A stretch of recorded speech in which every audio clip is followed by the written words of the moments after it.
శ్రీ గురుభ్యో నమః. శ్రీ మాత్రే నమః. Welcome to VMK astro numerology channel. ధనస్సు రాశి వారికి వారి జీవితాన్ని లోతుగా అంటే కాస్త డెప్త్గా మార్చగల ఒక ముఖ్యమైన గురు సంచారం జరగబోతోందండి. మీకు పెండింగ్లో ఉన్న డబ్బు తిరిగి రావాలని ఎదురు చూస్తూ ఉన్నారా? వారసత్వపు ఆస్తి లేదా ఇన్సూరెన్స్ సమస్య ఏమైనా కొనసాగుతూ ఉందా? విదేశీ ప్రయాణం, ఉద్యోగం లేదా వ్యాపార అవకాశాల కోసం మీరు ప్రయత్నిస్తూ ఉన్నారా? ఇల్లు, స్థలం లేదా ఏదైనా వాహనం కానీ కొనాలనుకుంటున్నారా? అయితే 2026 ఆగస్టు 19 నుండి అక్టోబర్ 31 వరకు ఉండేటువంటి 74 రోజులు మీ జీవితంలో కాస్త ఊహించని మార్పులను తీసుకొచ్చే అవకాశం బలంగా ఉందండి. ఎందుకంటే మీరు రాస్యాధిపతి అయినటువంటి దేవగురుడు బృహస్పతి అంటే గురుగ్రహం బుధుడి ఆధిపత్యంలోని రహస్యమైన అంటే ఆశ్లేష నక్షత్రం మీద పయనం చెందబోతున్నారు.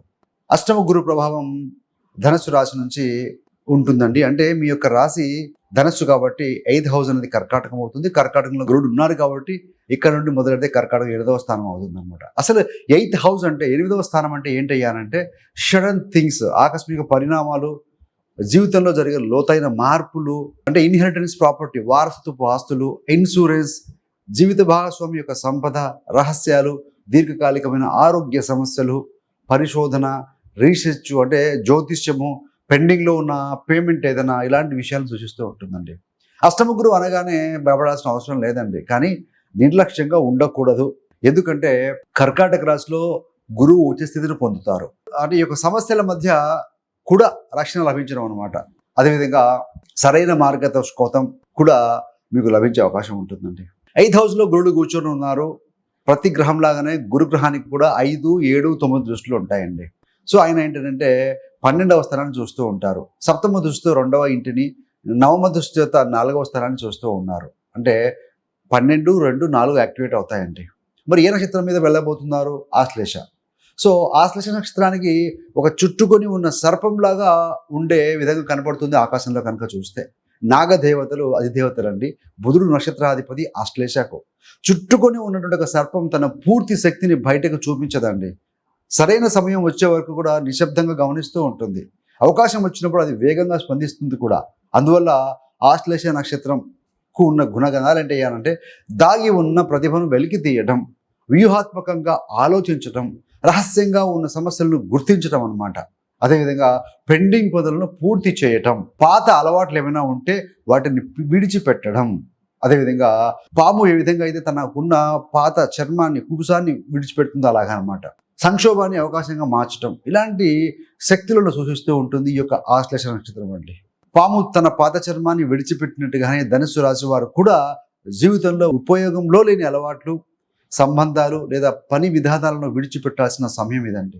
అయితే అనవసరమైన అనుమానము, అతిగా ఆలోచించడము, రహస్యంగా వ్యవహరించడం వంటి లక్షణాలను కాస్త నియంత్రించాలి.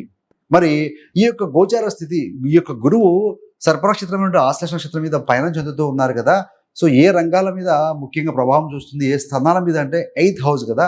ఆకస్మిక మార్పులు, ధన లాభము, ఊహించకుండానే కొన్ని మంచి చెడు జరగడం అనేది కనపడుతూ ఉంటుందండి.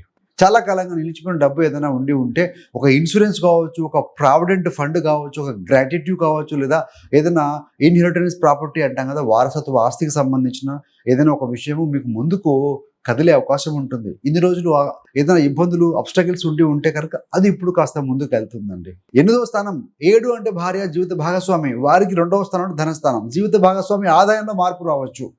ఉమ్మడి ఆర్థిక వ్యవహారాలను క్రమబద్ధీకరించడానికి కూడా అవకాశం వస్తుందండి. ఏదైనా పాత రహస్యం కానీ లేదా ఇప్పటి వరకు గుర్తించిన సమాచారం కూడా ఏదైనా ఉంటే అది బయటకు రావడం వల్ల ఒక సమస్యకు పరిష్కారం కూడా కనిపించవచ్చు.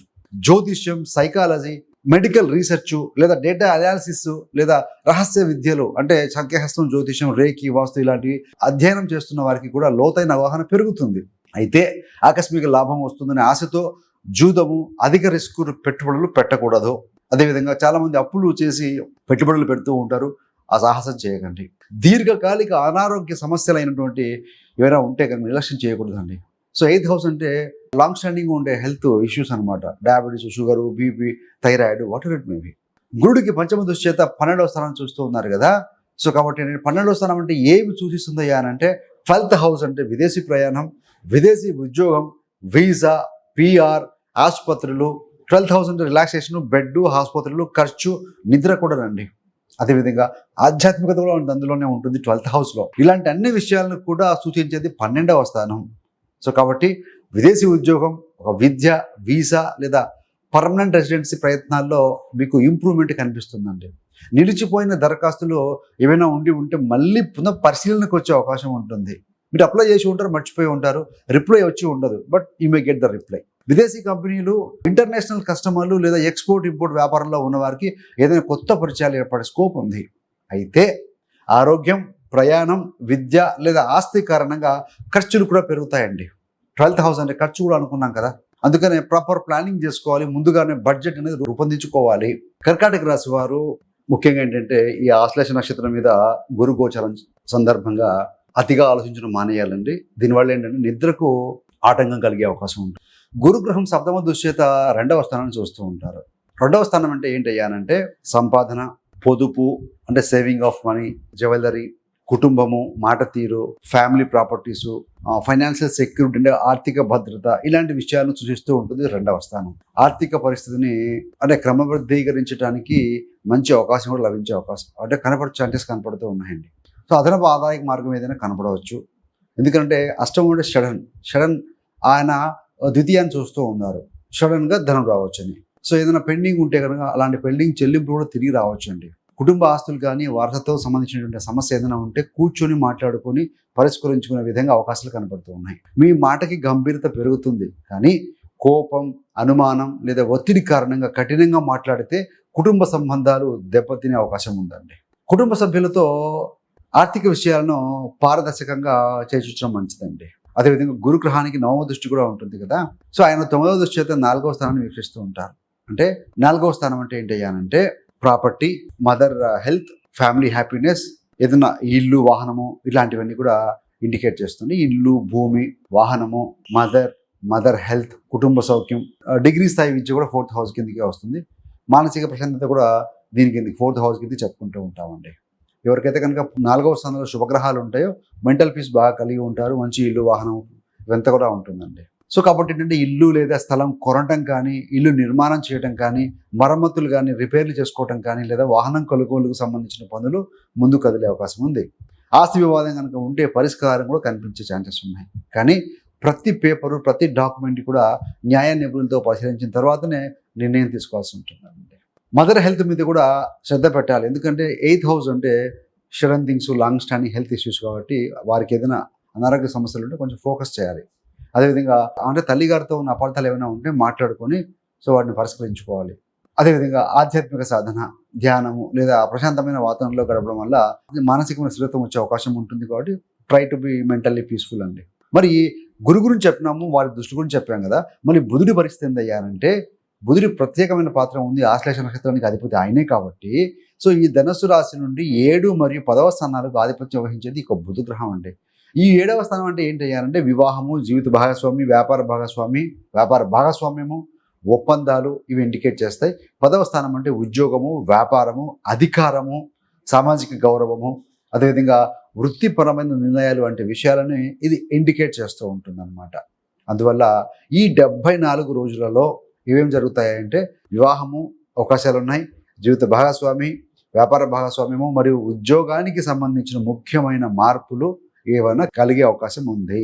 మరి జీవిత భాగస్వామి యొక్క సహకారంతో ఆర్థిక సమస్యకు పరిష్కారం లభించవచ్చు. వారి నుండి ఏదైనా ధనము, ప్రాపర్టీ రావటము, లేకపోతే వారికి సోర్స్ ఆఫ్ ఇన్కమ్ పెరగడము జరుగుతుందండి.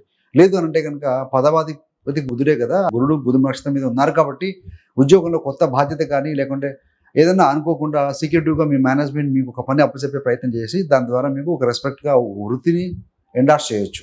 అయితే వ్యాపార ఒప్పందాలు, భాగస్వామ్య పత్రాలను బాగా పరిశీలించుకోవాలి బిజినెస్లో కనుక ఉంటే కనుక. మీరు ఇప్పుడు నవాంశ చక్రం అని ఒకటి ఉంటుందండి. శరీరం లాంటిది ఇది రాశిచక్రం అయితే, నవాంశ ఆత్మ లాంటిది.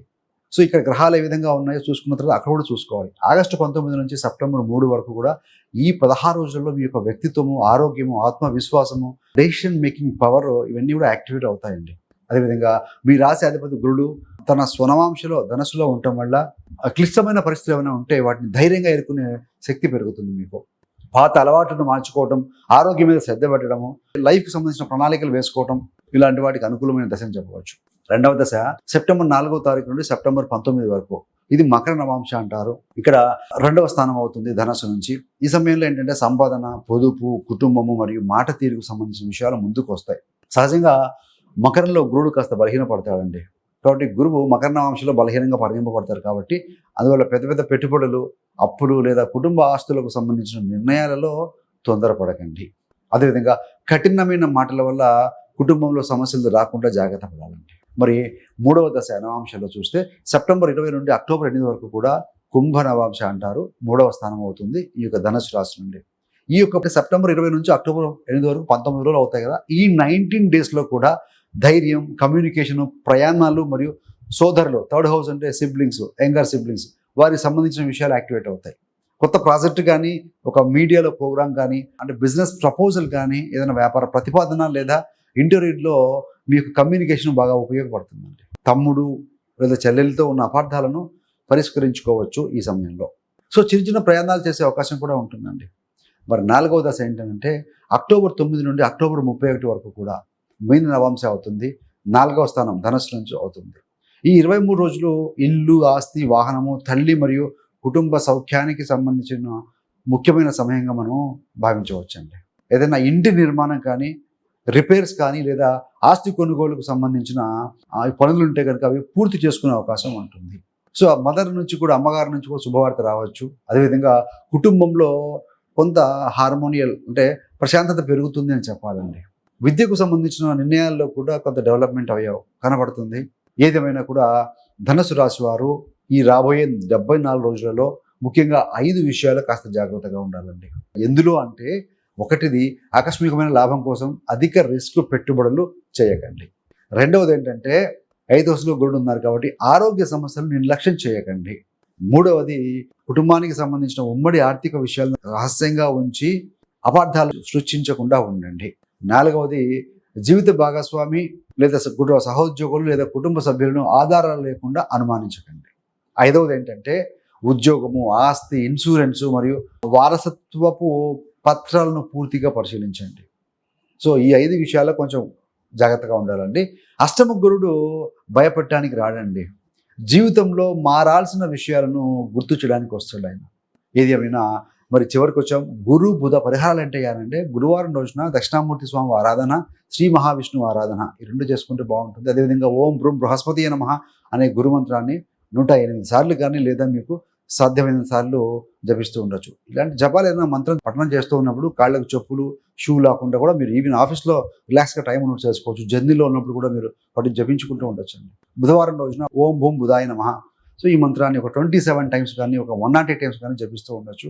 అదేవిధంగా గురువులు కానీ, ఉపాధ్యాయులు, పురోహితులు మరియు పెద్దలను కూడా గౌరవించండి. ఎందుకంటే వీరంతా గురు కారకత్వం వహించే వాళ్ళండి. వీళ్ళంతా పేద విద్యార్థులకి పుస్తకాలు దానం చేయడం లేదా విద్యా సామాగ్రి కూడా అందజేయచ్చు వాళ్ళకి. ఇంకా ఏమైనా చెప్పాలి అని అంటే మీరు చేయాలనుకుంటే మంత్రాలు కానీ, ప్రత్యేకమైన పూజలు కానీ మీ యొక్క కుటుంబ సాంప్రదాయం లేదా గురువుల సూచన ప్రకారం చేసుకోవడం ఉత్తమం అండి. మొత్తం మీద చూస్తే ఈ యొక్క ధనుసు రాశి వారికి ఆశ్లేష నక్షత్రం మీద గురు సంచారం ఏమిస్తున్నదే సందేశం అంటే అష్టమ స్థానం ముగింపు కాదు, పాత జీవితాన్ని మార్చి కొత్త జీవితాన్ని ప్రారంభించే ఒక పరివర్తన స్థానం అని చెప్పవచ్చు. ఈ 74 రోజుల్లో కూడా మీ ఆర్థిక వ్యవహారాలను క్రమబద్ధీకరించుకోండి. అదేవిధంగా ఆరోగ్యాన్ని నిర్లక్ష్యం చేయకండి. పెండింగ్ పనులను పూర్తి చేయండి. పాత భయాలు, అనుమానాలు మరియు ఫలితం ఇవ్వని అలవాట్లను పూర్తిగా విడిచిపెట్టండి. సరైన ప్రణాళికలతో కనుక మీరు ముందుకు వెళ్తే ఈ యొక్క గురు గోచారము మంచి ఆకస్మికమైన మంచి మంచి అవకాశాలు, ధనలాభమే కావచ్చు, విదేశీ అవకాశాలే కావచ్చు, ఆస్తి కావచ్చు, కుటుంబం మరియు వృత్తిలో కూడా కొత్త మార్గాన్ని చూపించే ఛాన్సెస్ ఉన్నాయండి. ఫ్రెండ్స్, ఇవన్నీ కూడా ధనుసు రాశిని ఆధారంగా తీసుకొని చెప్పిన సాధారణ గోచార ఫలితాలు.